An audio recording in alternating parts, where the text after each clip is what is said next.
Yeah. I also believe that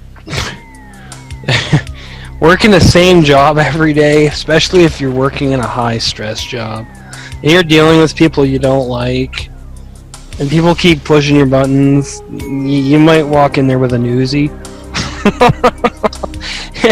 I mean, it happens because people just snap and they're like, okay, you know what, I can't do this anymore, and that's the danger of our workforce. I mean, you could work at the post office and you could have a guy in there who just decides he's going to go postal one day because he's had enough. So, I mean, really, when you go to work at the post office, you're taking a huge risk. Yeah, but you never know. Maybe you'll get something nice in the mail or something. No, I know. I'm just saying, it people get crazy when they do the same thing over and over, and they're in high stress situations, and they feel like they have no options. They go nuts. It happens. My mailman now. Make sure you smile at him, Randy. Oh God. We just all snapped in a different way. We snapped into something that's going to be our creative outlet and be the means for us to get free of that. We haven't let that, we kind of have learned where to channel that energy into the right things to get us to where we want to go, knowing that, but a lot of people don't know how to channel that, and understand that they have that power to be able to do that, and that's why I think that's partly why they snap. Yeah, well, I had a snap, not in the sense of what Chris was talking about. It probably wouldn't be, but I went up to a coworker at a previous job and said, "This is kind of stressful. You do this, do that. You're always giving me new stuff, and I can't picture doing this all the time." He's like, "Kareem, stress is just part of the job.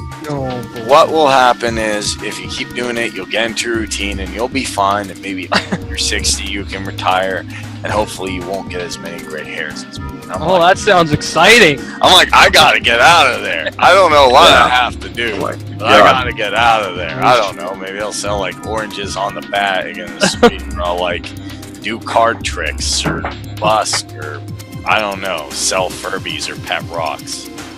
That's the weird thing too. It's like, I've known people from high school who seem like they would be like the most ambitious people, and they have like some of the best talents. Mm-hmm. And then you talk to them, a couple years maybe after high school, and you're like, "Oh, hey, how you been? What have you been up to?" And they're like, "Oh yeah, I'm working blah blah blah so and so job, making X amount of dollars an hour." And like, "Oh, do you like it? Like, is that what you want in high school?" And they say no, but it's but it's paying the bills.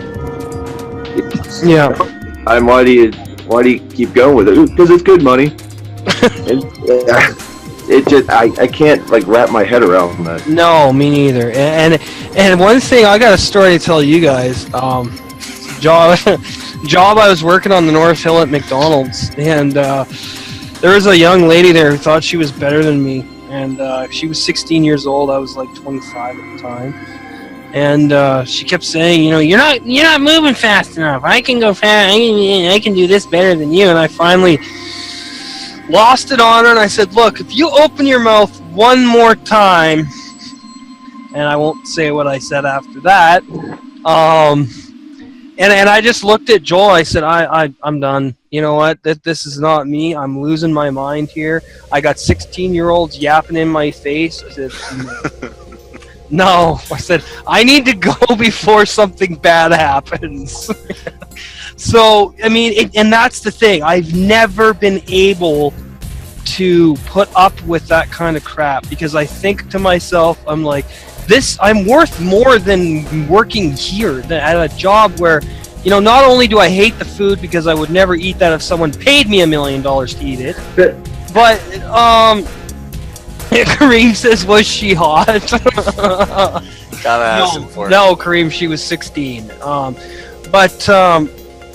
I looked at myself. I said, I'm worth more than this. First of all, I'm cooking food that's gonna kill people. Second of all, I'm vegetarian, so why am I working here? And it just, I had to leave because I was on the verge of, yeah, no, not good.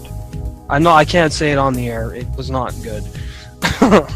But there's been some other jobs I had, like when I worked at Gulliver's as a cook. I dated a lot of the waitresses there. That was a really good time, and I learned a lot there. I cooked things I like to cook. I learned how to make. I can cook just about anything now, and do a really good job at it. And I enjoyed that job because we had parties, staff parties all the time. We had parties at each other's houses and stuff. And it wasn't a high stress environment because Craig, our manager, was a really good guy, you know, and if we fell behind, I started getting all panicked, and Craig was like, dude, relax, you know, the restaurant is full. These people can wait, you know, and the waitresses are coming in and they're yelling at us, and Craig's like, he just lost it. He's like, shut up, they're doing their best, you know, do you want to get back here and cook? And so Craig was always on the cook side because he knew how tough our jobs were. And at any given time, there'd be like 5 of us on the line, right? And I mean, there'd be like 10 orders coming in constantly for about 3 or 4 hours. And there was a few times where I just said to Craig, look, man, like I need to go outside and smoke a joint or I'm going to lose my mind. He's like, yeah, go ahead, man. I'll cover for you for 15 minutes, you know, whatever. And it was very high stress, but that job, people respected me there. At least the cooks and boss did. The waitresses would kind of, and I just, you know, it was a good job. And then unfortunately, they closed down. They got new management, and once the new management came in and all the staff left, that's when I said, okay, I'm gonna go. But I was there for 6 years, and it was a good job. But I don't think I'd ever want to be a cook in a major restaurant again because that's very high stress. Lots of stress in that job. So. Yeah, when I was younger, I wanted to be a DBA, which stands for Database Administrator. But I would get in and, like, people would be freaking, they're like, fix this! I'm like, it's 5 minutes, calm down. They're like, get this! And they're like, Kareem, it's been an hour, you didn't report this, this, and this. I'm like, oh. And then DBAs will get calls at 4, at 3 o'clock, and 6 o'clock in the morning. Like, but you can make $100,000. I'm like, no, because I will go nuts. I'll be called at 3 or 4 o'clock in the morning. I'll be up all night worrying, is something being broken, or does somebody need help with something? And it just, I'm like, nah, that's fine. I'll do my thing. I'll try different avenues. There's something out there for me. I just need to know what it is. I just need to take that calculated risk. And that's basically all there is to it. That's where we are now, you know. Like I couldn't imagine if I was still at McDonald's, I'd be in prison or something to that effect because somebody would be dead.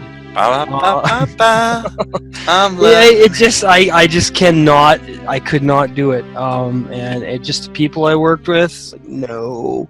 You're not loving it? No, I didn't love it at all. And, you know, I used to make fun of people, my coworkers, for eating that stuff. I'm like, you're gonna die, you know. They're like, what are you talking about, man? That's real meat. I'm like, yeah, maybe it's real meat that's grown in a lab. It's got, like, you know, so much GMOs in it that you're gonna feel stuff crawling in your veins for the next 4 months. Good job. Go ahead, eat that burger. Okay, so take calculated risk, but not eating at McDonald's. I think that's safe to say. That's not calculated. There's no real benefit to that. Well, you get fat. I mean, I guess if you want to get is fat, that a benefit? Well, for some people it might. Some people might want to get so fat that they don't have to do anything. Yeah, right? that's my goal. That's why I'm on here. All right. So for our last 10 minutes, I want to thank everybody. I want to thank Chris Peters, Bill Maybauer, Randy Coleman, Dan Sissick, Fran Richardson. Definitely, James Smith was here. Leon Alexander still here. Alexander. Yeah, he's just on the phone. And just thank you to whoever's watching this. There is no show without you guys. I'm just gonna go through real quick. Go through our website if we have time. Yeah, of course we do. Do it. Okay, good stuff. And if you have any questions or any ideas on how we can make the show better, please let us know. So I have some different topics in mind, but that Me doesn't too. mean. But yeah, we definitely want to hear back from you guys, from the panelists and viewers. Yeah. What do you want to see us talk about? What did you guys get tonight? Actually, we're going to start with a few of people's feelings and takeaways. What did you guys learn here tonight from what we discussed?